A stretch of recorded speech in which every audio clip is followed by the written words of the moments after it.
Hello everyone, എല്ലാവർക്കും xylem SSC RRB വെർട്ടിക്കലിലേക്ക് സ്വാഗതം. നമ്മുടെ RPF നോട്ടിഫിക്കേഷൻ ഓൾറെഡി വന്നു കഴിഞ്ഞു അല്ലേ? ഇനിയും ബാക്ക് ടു ബാക്ക് നിറയെ റെയിൽവേ നോട്ടിഫിക്കേഷൻസ് വരാനുണ്ട്. അപ്പോൾ നിങ്ങൾക്ക് നിറയെ ഡൗട്ട്സ് ഉണ്ടാവും, നിറയെ ക്ലാരിഫിക്കേഷൻസ് നിങ്ങൾക്ക് വേണമെന്ന് നിങ്ങൾക്ക് തന്നെ തോന്നുന്നുണ്ടാവും അല്ലേ? അപ്പോൾ ഇതിനെക്കുറിച്ചൊക്കെ ആധികാരികമായി സംസാരിക്കാനായിട്ട് നമ്മുടെ xylem SSC RRB vertical head ചെയ്യുന്ന നമ്മുടെ സ്വന്തം വിഷ്ണു സാറാണ് നമ്മുടെ കൂടെ ഉള്ളത്. വിഷ്ണു സാറിനെ കുറിച്ച് കൂടുതലായിട്ട് പറയുകയാണെങ്കിൽ കേരളത്തിൽ നിന്നും നിറയെ സെൻട്രൽ ഗവൺമെൻറ് ഉദ്യോഗസ്ഥരെ ആയാലും റെയിൽവേ എംപ്ലോയീസിനെ ആയാലും വാർത്തെടുത്ത അവരെ അവരുടെ സ്വപ്നങ്ങളിലേക്ക് എത്താനായിട്ട് ഹെൽപ്പ് ചെയ്ത് അവരെ മെൻറ്റർ ചെയ്തിട്ടുള്ള ഗൈഡ് ചെയ്തിട്ടുള്ള അനുഭവ സമ്പത്തുള്ള നമ്മുടെ ഒരു അധ്യാപകനാണ് വിഷ്ണു സർ. അപ്പോൾ നമുക്ക് സാറിൻ്റെ അടുത്ത് കൂടുതൽ കാര്യങ്ങൾ ചോദിച്ചറിയാം. Hello sir. ഹലോ സർ, ഇപ്പം നമ്മുടെ RPF നോട്ടിഫിക്കേഷൻ വന്നു കഴിഞ്ഞല്ലോ. അപ്പോൾ കാൻഡിഡേറ്റ്സിൻ്റെ ഇടയിൽ പൊതുവേ കണ്ടുവന്നൊരു ഡൗട്ടാണ് ഈ ഏജ് റിലാക്സേഷനെ പറ്റിയിട്ട്. അതായത് ഇപ്പോൾ കോവിഡിൻ്റെ റിലാക്സേഷൻസ് ഉണ്ട്. അപ്പോൾ ജനറലി സാറിന് എന്താണ് കുട്ടികളടുത്ത് പറയാനുള്ളത്? ഓക്കെ, സാധാരണഗതിയിൽ ഒരു ജനറൽ കാറ്റഗറിയിൽ, അതായത് അൺറിസർവ്ഡ് ആയിട്ടുള്ള റിസർവേഷൻ ഇല്ലാത്ത കാറ്റഗറിയിൽ നിന്നുള്ള ഒരാളാണ് അപ്ലൈ ചെയ്യുന്നതെങ്കിൽ നോർമലി RPFൻ്റെ പോലത്തെ ഒരു നോട്ടിഫിക്കേഷൻ വരുമ്പോൾ 25 വയസ്സ് വരെ പ്രായം, അതാണ് അതിൻ്റെ പരിധി എന്ന് പറഞ്ഞു കഴിഞ്ഞാൽ 20 വയസ്സ് തൊട്ട് 25 വയസ്സ് വരെയാണ് ഇപ്പോൾ ഒരു സബ് ഇൻസ്പെക്ടർ പോസ്റ്റ് അപ്ലൈ ചെയ്യുന്ന ഒരാളുടെ സംബന്ധിച്ചിടത്തോളം പ്രായപരിധി എന്ന് പറഞ്ഞു കഴിഞ്ഞാൽ. പക്ഷേ ഇപ്പോൾ കോവിഡിൻ്റെ സമയത്ത് എക്സാംസും കാര്യങ്ങളൊക്കെ ഡിലേ വന്നതിൻ്റെ ഭാഗമായിട്ട് ഈ വർഷം ഈ RPFൻ്റെ നോട്ടിഫിക്കേഷൻ വന്നതിൽ നമുക്ക് കാണാൻ പറ്റുന്നത് ഏജ് റിലാക്സേഷൻ കൊടുത്തിട്ടുണ്ട്. ഇതിന് മുമ്പ് വന്ന നോട്ടിഫിക്കേഷനിലുണ്ട്. പക്ഷേ ഈ ഒരു വീഡിയോയിലൂടെ നമ്മൾ പറയുന്നത് ഇപ്പം ഈ RPF നോട്ടിഫിക്കേഷനുമായി ബന്ധപ്പെട്ട കാര്യമായതുകൊണ്ടാണ് ഞാൻ RPFൻ്റെ കാര്യം പറയുന്നത്. അപ്പോൾ ഈ കോവിഡ് വന്നത് കൊണ്ട് ഈ ജനറൽ കാറ്റഗറിയിൽ നിന്നുള്ള പല ആൾക്കാർക്കും അവസരം നഷ്ടപ്പെട്ടു പോയിട്ടുണ്ട്. അപ്പോൾ അതിനെ കോമ്പൻസേറ്റ് ചെയ്യാൻ വേണ്ടിയിട്ടാണ് 25 വയസ്സല്ല, മറിച്ച് ഒരു 3 ഇയർ അധികം കൊടുത്തിട്ട് 28 വയസ്സ് വരെയുള്ള ഒരു അൺറിസർവ്ഡ് കാറ്റഗറിയിൽ വരുന്ന ഒരാൾക്കും ഈ പരീക്ഷയ്ക്ക് അപ്ലൈ ചെയ്യാമെന്ന് റെയിൽവേ പറഞ്ഞിട്ടുള്ളത്. അപ്പോൾ സാധാരണഗതിയിലുള്ള റിസർവേഷൻ എന്ന് പറഞ്ഞു കഴിഞ്ഞാൽ ജനറൽ കാറ്റഗറിയിൽ വരുന്ന അല്ലെങ്കിൽ റിസർവേഷൻ ഇല്ലാത്തൊരു കാറ്റഗറിയിൽ വരുന്ന ഒരാളുടെ പ്രായപരിധി എത്രയാണോ അതിനെക്കാട്ടും പ്ലസ് ഒരു 3 വർഷമാണ് OBC കാറ്റഗറിയിൽ നിന്ന് വരുന്ന ഒരാൾക്ക് കിട്ടുന്ന റിസർവേഷൻ എന്ന് പറഞ്ഞു കഴിഞ്ഞാൽ. അത് SC/ST കാൻഡിഡേറ്റ്സിലോട്ട് പോകുമ്പോൾ പ്ലസ് 5 ഇയേഴ്സ് ആണ്. അതായത് സാധാരണഗതിയിൽ ഈ 25 വയസ്സ് വരെയുള്ള ഒരു ജനറൽ കാറ്റഗറിക്കാരൻ അപ്ലൈ ചെയ്യുമ്പോൾ 28 വയസ്സ് വരെയുള്ള ഒരു OBC കാറ്റഗറിക്കാരൻ അപ്ലൈ ചെയ്യാം. 30 വയസ്സ് വരെയുള്ള ഒരു SC/ST കാറ്റഗറിയിൽ നിന്നുള്ള ആൾക്കും അപ്ലൈ ചെയ്യാം. ഇതുപോലെ തന്നെ എക്സ് സർവീസ്മെനും പിന്നെ ഡിവേഴ്സ് ആയിട്ടുള്ള സ്ത്രീകൾക്കൊക്കെ അത്തരത്തിലുള്ള പരിഗണന കൊടുക്കുന്നുണ്ട്. ഈ വർഷം ഈ ഏജ് റിലാക്സേഷൻ കോവിഡുമായി ബന്ധപ്പെട്ടിട്ട് വീണ്ടും ഒരു 3 വർഷം കൂടി കൊടുത്തിട്ടുണ്ട്. അതായത് അൺറിസർവ്ഡ് ആയിട്ടുള്ള ഒരാൾക്കും ജനറൽ കാറ്റഗറിയിൽ നിന്ന് വരുന്ന ഒരാൾക്ക് പോലും 25+3, അതായത് 28 വയസ്സ് വരെയുള്ള ഒരു ജനറൽ കാറ്റഗറി കാൻഡിഡേറ്റിന് ഈ പരീക്ഷയ്ക്ക് അപ്ലൈ ചെയ്യാം. OBC കാറ്റഗറിയിലുള്ള ആൾക്ക് ഓൾറെഡി നമ്മളുടെ കോൺസ്റ്റിറ്റ്യൂഷൻ കൊടുക്കുന്ന +3 28 വയസ്സ് എന്താണെങ്കിലും അയാൾക്കുള്ളതാണ്. ആ 28ന്റെ പുറമെയാണ് ഒരു 3 വർഷം കൂടി അധികം കോവിഡ് റിലാക്സേഷൻ ആയിട്ട് വരുന്നത്. അപ്പോൾ 25 ജനറൽ കാറ്റഗറിക്കാരൻ്റെ കൂടെ +3 ആഡ് ചെയ്യുമ്പോൾ 28 OBC കാറ്റഗറിക്കാരനത്, അതിൻ്റെ കൂടെ വീണ്ടും ഒരു 3 ആഡ് ചെയ്തിട്ട് 31 വയസ്സ് വരെയുള്ള OBC കാറ്റഗറിക്കാരന് ഈ പരീക്ഷയ്ക്ക് അപ്ലൈ ചെയ്യാം. ഇതുപോലെ തന്നെ SC/ST കാറ്റഗറിയിൽ നിന്നാണെങ്കിലും 33 ഇയേഴ്സ്, അതായത് സാധാരണഗതിയിൽ 30 വയസ്സ് വരെയാണ് അയാൾക്ക് പ്രായപരിധി. ഇപ്പം അത് 33 വയസ്സ് വരെ അയാൾക്ക് അപ്ലൈ ചെയ്യാം. ഇതാണ് ഈ കോവിഡുമായി ബന്ധപ്പെട്ട് വന്നിട്ടുള്ള റിലാക്സേഷന്റെ പ്രത്യേകത എന്ന് പറഞ്ഞു കഴിഞ്ഞാൽ. അപ്പോൾ സർ, ഇതേപോലത്തെ റിലാക്സേഷൻസ് ഇനി വരുന്ന എക്സാംസിന് നമുക്ക് പ്രതീക്ഷിക്കാനായിട്ട് റെയിൽവേ ഈ വർഷം വിളിച്ച പരീക്ഷകളിലൊക്കെ നമുക്കിപ്പോൾ കാണുന്ന പ്രവണത ആ കോവിഡ് റിലാക്സേഷൻ നൽകിയിട്ടുണ്ട്. അതുകൊണ്ട് തന്നെ ഇനി വിളിക്കാൻ പോകുന്ന NTPC ആണെങ്കിലും ഗ്രൂപ്പ് D പരീക്ഷയാണെങ്കിലും അതിലെല്ലാം നമുക്ക് ഇത്തരത്തിലുള്ളൊരു റിലാക്സേഷൻ പ്രതീക്ഷിക്കാവുന്നതാണ്. പക്ഷെ അത് ഉറപ്പിക്കാൻ നമുക്ക് നോട്ടിഫിക്കേഷൻ വന്നാൽ മാത്രമേ പറയാനായിട്ട് സാധിക്കുള്ളൂ. അപ്പോൾ സർ, ഏജ് റിലാക്സേഷനെ പറ്റി ഇപ്പോൾ സാർ ഡീറ്റെയിൽ ആയിട്ട് പറഞ്ഞു. അപ്പോൾ എല്ലാവർക്കും സംശയം ഉണ്ടാവും, ഈ വർഷം സ്പെസിഫൈ ചെയ്തിട്ടൊന്ന് പറയാമോ സാർ? ഇപ്പോൾ 96 ജനിച്ച ഒരാൾക്ക് ഇത് ഓക്കെ ആണോ? അവർക്ക് ഇത് അപ്ലൈ ചെയ്യാനായിട്ട് പറ്റുമോ? തീർച്ചയായും അതിനെപ്പറ്റി ഞാൻ പറയാം. 1996 നമ്മളെ നോട്ടിഫിക്കേഷൻ വായിച്ചാൽ മനസ്സിലാവും. 1996 ജനിച്ചത് കൊണ്ട് കാര്യമില്ല. അതിൽ കൃത്യമായിട്ട് ആ ഡേറ്റ് പറയുന്നുണ്ട്. 1996 ജൂലൈ 2-ാം തീയതിയോ അതിന് ശേഷമോ ജനിച്ച ഒരാളായിരിക്കണം ജനറൽ കാറ്റഗറിയിൽ നിന്ന് വരുന്ന ഒരാൾ. അത് കോൺസ്റ്റബിളിനാണെങ്കിലും അതെ, സബ് ഇൻസ്പെക്ടറിനാണെങ്കിലും അതെ, 1996 ജൂലൈ 2-ാം തീയതിയോ അതിന് ശേഷമോ, അതായത് ജൂലൈ കഴിഞ്ഞ ഓഗസ്റ്റിലോ സെപ്റ്റംബറിലോ എപ്പോൾ വേണമെങ്കിലും ആവാം, അതിനുശേഷം ജനിച്ചൊരു ആളായിരിക്കണം. അതിൻ്റെ അപ്പർ ലിമിറ്റ് എന്ന് പറഞ്ഞു കഴിഞ്ഞാൽ ഇപ്പോൾ ഡിഗ്രി, അതായത് സബ് ഇൻസ്പെക്ടറുടെ കേസിൽ 2004 ജൂലൈ 1-നോ അതിൻ്റെ മുൻപോ ജനിച്ച ഒരാളായിരിക്കണം. അത് കോൺസ്റ്റബിളിലോട്ട് പോകുമ്പോൾ 2006 ജൂലൈ 1-നോ അതിന് മുൻപോ ജനിച്ച ഒരാളായിരിക്കണം. ഡിഗ്രിക്കാരനാണെങ്കിൽ 2004 അവൻ്റെ അപ്പർ ലിമിറ്റ് വർഷം പറയുമ്പോൾ. 10th യോഗ്യതയുള്ള അപ്പോൾ കോൺസ്റ്റബിളിനാണ് അവൻ അപ്ലൈ ചെയ്യുന്നതെങ്കിൽ അതിന് മാത്രമേ അവൻ എലിജിബിൾ ഉള്ളൂ എങ്കിൽ 2006 ജൂലൈ 1 അതിൻ്റെ അപ്പർ ലിമിറ്റ് എന്ന് പറഞ്ഞു കഴിഞ്ഞാൽ. അപ്പോൾ ഇത് ജനറൽ കാറ്റഗറിൻ്റെയാണ്. അപ്പോൾ OBCക്ക് ആണെങ്കിലും SC/ST കാറ്റഗറി അങ്ങനത്തെ മറ്റ് കാറ്റഗറിക്ക് നോക്കുമ്പോൾ അവരുടെ ഏജ് റിലാക്സേഷൻ അനുസരിച്ചിട്ടുള്ള രീതിക്ക് ആ ഡേറ്റ് മാറും. ഉദാഹരണത്തിന് ഇപ്പോൾ ഞാൻ 1996 കാര്യം പറഞ്ഞു. ജനറൽ കാറ്റഗറിക്കാരന് ജൂലൈ 2, 1996 ആകുമ്പോൾ OBC കാറ്റഗറിക്കാരന് ജൂലൈ 2, 1993 ആവും. അത് SC/ST കാറ്റഗറിയിലോട്ട് വരുമ്പോൾ ജൂലൈ 2, 1991 ആവും. ഓക്കെ, ആ രീതിക്കാണ് അതിനെ മനസ്സിലാക്കേണ്ടത്. ചിലപ്പോൾ നമ്മുടെ നോട്ടിഫിക്കേഷൻ വീഡിയോയിൽ ഞാൻ പറഞ്ഞു ഒരു RRBയിൽ മാത്രമേ അപ്ലൈ ചെയ്യാൻ പറ്റുള്ളൂ. അപ്പോൾ നമ്മുടെ അടിയിൽ കമന്റ്സ് വന്നു, അതെന്താ ഒരു RRB? അതൊന്ന് എക്സ്പ്ലെയിൻ ചെയ്യാമോ സർ? നമ്മൾ റെയിൽവേയുടെ പരീക്ഷ എന്ന് പറഞ്ഞു കഴിഞ്ഞാൽ നമുക്ക് 21 RRBകളാണ് ഉള്ളത്. നമ്മൾ സൗത്ത് ഇന്ത്യയിൽ നമ്മൾ നോക്കുകയാണെങ്കിൽ നമുക്ക് റെയിൽവേ സോണിന്റെ കാര്യമല്ല ഞാൻ പറയുന്നത്, RRBയുടെ കാര്യമാണ് പറയുന്നത്. റെയിൽവേ സോൺ വേറെയാണ്, RRB എണ്ണം വേറെയാണ്. നമുക്ക് 21 RRBകളാണ് ഉള്ളത്. അപ്പം നമുക്ക് സൗത്ത് ഇന്ത്യയിൽ നോക്കുകയാണെങ്കിൽ നമുക്ക് ചെന്നൈ എന്ന് പറഞ്ഞ RRB നമുക്ക് വരുന്നുണ്ട്, ട്രിവാൻഡ്രം നമുക്ക് വരുന്നുണ്ട്, ബാംഗ്ലൂർ വരുന്നുണ്ട്. അപ്പോൾ സ്വാഭാവികമായിട്ടും പൊതുവെ മലയാളികൾ പോയി വരാനുള്ള ദൂരം അല്ലെങ്കിൽ വീട്ടിൽ നിന്നുള്ള ദൂരമൊക്കെ കണക്കിലെടുത്തിട്ട് ചെന്നൈ അല്ലെങ്കിൽ ബാംഗ്ലൂർ അല്ലെങ്കിൽ ട്രിവാൻഡ്രം ആണ് പ്രിഫർ ചെയ്യാറ്. അപ്പോൾ ഇതിൽ നമ്മളിപ്പോൾ ട്രിവാൻഡ്രം എന്ന് പറയുന്ന ഒരു സോൺ നമ്മൾ പ്രിഫർ ചെയ്ത് കഴിഞ്ഞ് കഴിഞ്ഞാൽ നമ്മൾ അപ്ലൈ ചെയ്യുന്ന സമയത്ത് നമ്മളടുത്ത് ചോദിക്കും അവിടെ ആപ്ലിക്കേഷനിൽ കൃത്യമായിട്ട് നിങ്ങൾ ഏത് സോണിലേക്കാണ് നിങ്ങളുടെ ആപ്ലിക്കേഷൻ നിങ്ങൾ പ്രിഫർ ചെയ്യുന്നത് അല്ലെങ്കിൽ അയക്കുന്നത്. ഇപ്പം നമ്മൾ ഓൺലൈൻ ചെയ്യുമ്പോൾ അയക്കുകയല്ലോ, നമ്മൾ ഫില്ല് ചെയ്യാണ് ചെയ്യുക. അപ്പോൾ അവിടെ നമ്മൾ RRB ചൂസ് ചെയ്യേണ്ടതായിട്ട് വരും. അപ്പോൾ RRB Trivandrum എന്നുണ്ടാവും, RRB Chennai എന്നുണ്ടാവും, RRB Bangalore എന്നുണ്ടാവും, RRB Allahabad എന്നുണ്ടാവും, RRB Kolkata എന്നുണ്ടാവും, Bombay എന്നുണ്ടാവും, ഇങ്ങനെയൊക്കെ അവിടെ കാണാം.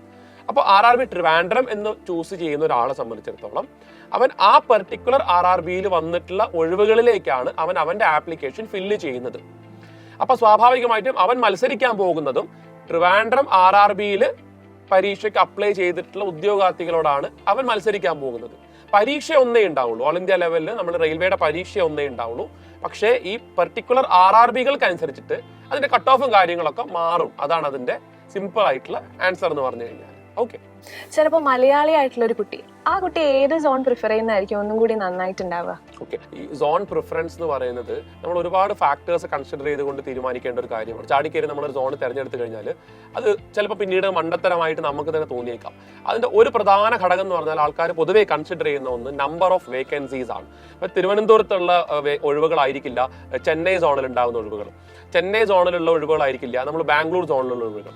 അപ്പോൾ അത് തിരഞ്ഞെടുക്കുമ്പോൾ നമ്മൾ ആ ഒഴിവുകളുടെ എണ്ണം നമ്മൾ കൺസിഡർ ചെയ്യാറുണ്ട്.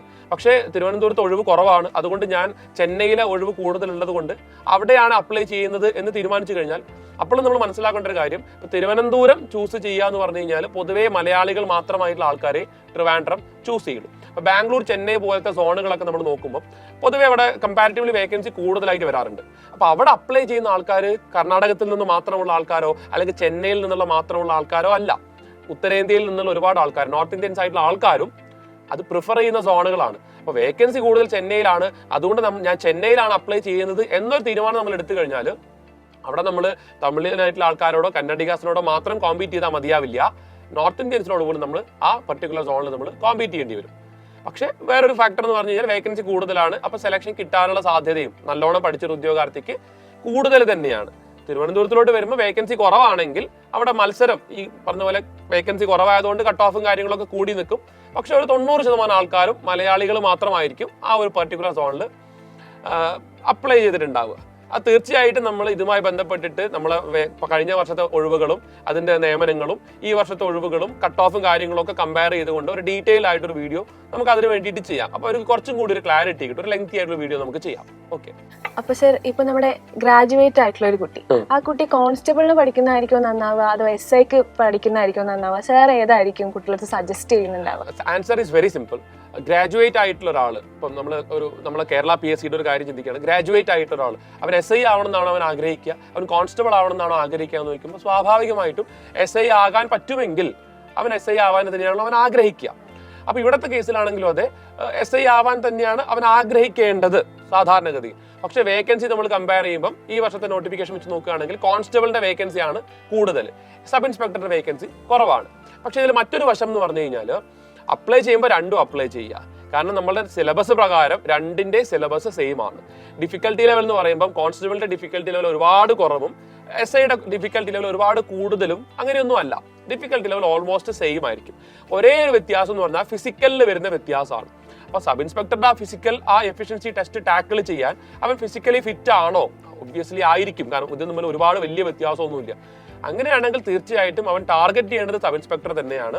ആ സബ് ഇൻസ്പെക്ടർ ടാർഗറ്റ് ചെയ്ത് അവൻ പഠിച്ചു കഴിഞ്ഞാൽ തീർച്ചയായിട്ടും കോൺസ്റ്റബിൾ പരീക്ഷ അവൻ്റെ നന്നായിട്ട് തന്നെ പോകും. ഇപ്പൊ സാർ, ഇപ്പോൾ ഇപ്പൊ നമ്മുടെ RPF എക്സാം അല്ലാതെ വേറെ പല എക്സാമും ഫോക്കസ് ചെയ്ത് പഠിച്ച കുറേ പേരുണ്ടാവും. അപ്പോൾ ഇവർക്ക് ഈ RPF എക്സാം ഒരു നല്ല ഓപ്പർച്യൂണിറ്റി ആണ്. ഇപ്പോൾ ഡിഗ്രി ലെവലൊക്കെ നോക്കുകയാണെങ്കിൽ SI പോസ്റ്റ് എന്ന് പറയുന്നത്. അപ്പോൾ ആ കാൻഡിഡേറ്റ്സ് ഈ ഒരു എക്സാമിന് പ്രിപ്പയർ ചെയ്യുക എന്ന് പറയുന്നത് അവർക്ക് എന്തെങ്കിലും ഒരു അഡ്വാൻറ്റേജ് ഉണ്ടോ? ഡെഫിനറ്റ് ആയിട്ട് അഡ്വാൻറ്റേജ് ഉണ്ട്. 100% അതിന് അഡ്വാൻറ്റേജ് ഉണ്ട്. അതെന്താന്ന് ഞാൻ പറഞ്ഞു തരാം. നമ്മളുടെ ഈ RPFന്റെ നോട്ടിഫിക്കേഷൻ നമ്മൾ നോക്കുകയാണെങ്കിൽ നമുക്ക് മലയാളത്തിലും പരീക്ഷ എഴുതുക എന്നുള്ളത് അത് വലിയൊരു കാര്യമാണ്. അപ്പം അതുകൊണ്ട് തന്നെ ഓൾറെഡി കേരളത്തിൽ മറ്റു പല മത്സര പരീക്ഷകൾക്കും വേണ്ടി ജനറൽ നോളജും കറണ്ട് അഫയേഴ്സും ക്വാണ്ടിറ്റേറ്റീവ് ആപ്റ്റിറ്റ്യൂഡും ജനറൽ ഇന്റലിജൻസും ഒക്കെ പഠിച്ചു നിൽക്കുന്ന ഉദ്യോഗാർത്ഥികളെ സംബന്ധിച്ചിടത്തോളം അവർ സീറോയിൽ നിന്ന് തുടങ്ങേണ്ട ആവശ്യമില്ല. അവർ ഓൾറെഡി മറ്റ് പരീക്ഷയ്ക്ക് വേണ്ടിയാണെങ്കിൽ പോലും ഹിസ്റ്ററി, ജോഗ്രഫി, എക്കണോമിക്സ്, പൊളിറ്റി ഇതെല്ലാം അവർ ഓൾറെഡി പഠിച്ചു നിൽക്കുന്നവരാണ്. കൂടുതൽ പഠിച്ചിട്ടുണ്ടെങ്കിലേ ഉള്ളൂ. ഇതിലോട്ട് വരുമ്പോൾ റെയിൽവേയുടെ പാറ്റേണിൽ നമ്മൾ ആ രീതിക്ക് നമ്മളൊന്ന് പഠിക്കണം എന്നുള്ളത് മാത്രമേ ഉള്ളൂ. ഇപ്പോൾ മാത്സിന്റെ കാര്യം എടുത്ത് നോക്കുകയാണെങ്കിൽ ഇവിടെയുള്ള എല്ലാ മത്സര പരീക്ഷകൾക്കും കണക്ക് ഒരു വളരെ ഇമ്പോർട്ടൻ്റ് ആയിട്ടുള്ള ഫാക്ടറാണ്. അപ്പോൾ കഴിഞ്ഞ 1-2 വർഷമായിട്ട് മത്സര പരീക്ഷയ്ക്ക് പഠിക്കുന്ന ഒരാൾ സ്വാഭാവികമായിട്ടും ഈ കണക്ക് പഠിച്ചു കഴിഞ്ഞ ഒരാളാണ്, അല്ലെങ്കിൽ ആ ഒരു പരീക്ഷയ്ക്ക് വേണ്ടിയിട്ടുള്ള കണക്ക് പഠിച്ചു കഴിഞ്ഞ ഒരാളാണ്. ജനറൽ ഇന്റലിജൻസും അല്ലെങ്കിൽ റീസണിംഗ് എന്ന് പറയുന്ന ഒരു ഏരിയയും അവ പഠിച്ചു കഴിഞ്ഞിട്ടുണ്ടാവും. അപ്പൊ അങ്ങനെ ഒരാളെ സംബന്ധിച്ചിടത്തോളം RPFന്റെ പരീക്ഷയ്ക്ക് വേണ്ടി തയ്യാറെടുക്കുമ്പോൾ ഇതിൽ നമുക്കറിയാം, നമുക്ക് 120 മാർക്കാണുള്ളത്. അത് 90 മിനിറ്റിൽ ചെയ്യേണ്ടതായിട്ട്. ഈ 120-ൽ 50 മാർക്കും GK ആണ്. ഈ GK എന്ന് പറഞ്ഞാൽ ജനറൽ സയൻസും ഹിസ്റ്ററിയും ജോഗ്രഫിയും പൊളിറ്റി, എക്കണോമിക്സും കറണ്ട് അഫയേഴ്സും തന്നെയാണ് വരുന്നത്. 70 മാർക്കിന് വരുന്നത് മാത്സും റീസണിംഗ് ആണ്. ഇതിൽ 35 മാർക്കിന്റെ കണക്ക് എന്ന് പറയുമ്പോൾ നമ്മൾ ഈ പഠിച്ചിട്ടുള്ള train, boat, time and speed, percentage, profit and loss, ratio, അംശബന്ധം, അനുപാതം, ഇതൊക്കെ തന്നെയാണ് നമുക്ക് വരുന്നത്. ഇന്റലിജൻസ് ആൻഡ് റീസണിംഗ് എന്ന് പറയുമ്പോഴും direction test, blood relation, number series, alphabet series, ഇതൊക്കെ തന്നെയാണ് നമുക്ക് ഇവിടെയും പഠിക്കാനുള്ളത്. അപ്പോൾ നിസ്സംശയം പറയാം, കഴിഞ്ഞ 1-2 വർഷമായിട്ടോ കഴിഞ്ഞ കുറച്ച് മാസങ്ങളായിട്ടോ മറ്റേതെങ്കിലും ഒരു മത്സര പരീക്ഷയ്ക്ക് വേണ്ടി പഠിച്ചുകൊണ്ടിരിക്കുന്ന ഒരു ഉദ്യോഗാർത്ഥിയാണെങ്കിൽ തീർച്ചയായിട്ടും ഈ RPF പരീക്ഷയ്ക്ക് അപ്ലൈ ചെയ്യണം. അതിന് വലിയൊരു അഡ്വാൻറ്റേജ് ഉണ്ട്. സർ, അപ്പോൾ ഈ RPF എക്സാമിന്റെ സെലക്ഷൻ സ്റ്റേജസ് എന്തൊക്കെയാണ്? റിക്രൂട്ട്മെന്റ് പ്രോസസ് എന്തൊക്കെയാണ്? ഓക്കെ, ഈ RPF എക്സാമിന്റെ ആദ്യത്തെ കടമ്പ എന്ന് പറഞ്ഞാൽ ഇതിന്റെ CBT ആണ്, കമ്പ്യൂട്ടർ ബേസ്ഡ് ടെസ്റ്റ് ആണ്. അപ്പോൾ 90 മിനിറ്റ് ആണ്, 120 ചോദ്യങ്ങൾ, 120 മാർക്ക്. അതിൽ 50 മാർക്കിന് GKയും കറണ്ട് അഫയേഴ്സും ആണ്, 35 മാർക്ക് ക്വാണ്ടിറ്റേറ്റീവ് ആപ്റ്റിറ്റ്യൂഡിനും, 35 റീസണിങ്ങിനുമാണ്. ഇതാണ് ഇതിന്റെ ആദ്യ കടമ്പ എന്ന് പറഞ്ഞു കഴിഞ്ഞാൽ. ഇതിന് ശേഷം നമുക്കറിയാം ഒറ്റ പരീക്ഷയുള്ളൂ, പരീക്ഷ ഒന്നേ ഉള്ളൂ. ഇതിന് ശേഷം നമുക്ക് ഡോക്യുമെന്റ് വെരിഫിക്കേഷനും മെഡിക്കൽ ടെസ്റ്റും പിന്നെ നമുക്ക് ഫിസിക്കൽ എഫിഷ്യൻസി ടെസ്റ്റ് ഒക്കെ ഉണ്ടാവും. അത് ഇറ്റ് ഡിപ്പെൻസ്, ഓരോ അങ്ങോട്ടും ഇങ്ങോട്ടും മാറി വന്നേക്കാം. പക്ഷേ ഏറ്റവും പ്രധാനപ്പെട്ട പാർട്ട് എന്ന് പറഞ്ഞു കഴിഞ്ഞാൽ ഇതിന്റെ CBT തന്നെയാണ്. കമ്പ്യൂട്ടർ ബേസ്ഡ് ടെസ്റ്റിൽ നമ്മൾ എത്ര മാർക്കാണോ നേടിയത് അതാണ് ഫൈനലി മെറിറ്റിലേക്ക് കണക്കാക്കാനായിട്ട് എടുക്കുക. ബാക്കിയുള്ളതെല്ലാം ക്വാളിഫയിങ് നേച്ചറാണ്. അതായത് നിങ്ങളിപ്പോൾ ഫിസിക്കലി ഫിറ്റ് ആണെങ്കിലും മെഡിക്കലി ഫിറ്റ് ആണെങ്കിലും ഡോക്യുമെന്റ്സ് ഒക്കെ പക്ക ആണെങ്കിൽ പോലും നിങ്ങളുടെ CBTയിലെ മാർക്ക് കുറവാണെങ്കിൽ ഡെഫിനറ്റ് ആയിട്ട് നിങ്ങൾ ആ ഫൈനൽ മെറിറ്റ് ലിസ്റ്റിലേക്ക് വരില്ല. അപ്പം തീർച്ചയായിട്ടും ഈ ക്വാണ്ടിറ്റേറ്റീവ് ആപ്റ്റിറ്റ്യൂഡിന്റെ, ഇന്റലിജൻസ് ആൻഡ് റീസണിങ്ങിന്റെ, GKയുടെ മാർക്ക് 120-ൽ എത്ര മാക്സിമം മാർക്ക് നമുക്ക് മേടിക്കാം, ഇതിനെപ്പറ്റി ആയിരിക്കണം നമ്മളുടെ ചിന്ത എപ്പോഴും. പാരലലി നമുക്ക് ഫിസിക്കലി ഫിറ്റായി നിൽക്കാൻ വേണ്ടിയിട്ട് ഫിസിക്കൽ ഫിറ്റ്നസ് ട്രെയിനിങ്ങും കാര്യങ്ങളൊക്കെ പാരലലി കൊണ്ടുപോകാം. അത്രയും. സർ, ഈ കടമ്പയൊക്കെ കഴിഞ്ഞു, നമുക്ക് ഈ ജോലി കിട്ടി. അപ്പൊ എല്ലാ ആസ്പിറൻസിന്റെയും ഒരു സംശയമായിരിക്കും, നമുക്ക് എത്ര ഇൻഹാൻസ് സാലറി കിട്ടും? അപ്പൊ അതിനുവേണ്ടിയാണല്ലോ എല്ലാരും ട്രൈ ചെയ്യുന്നത്.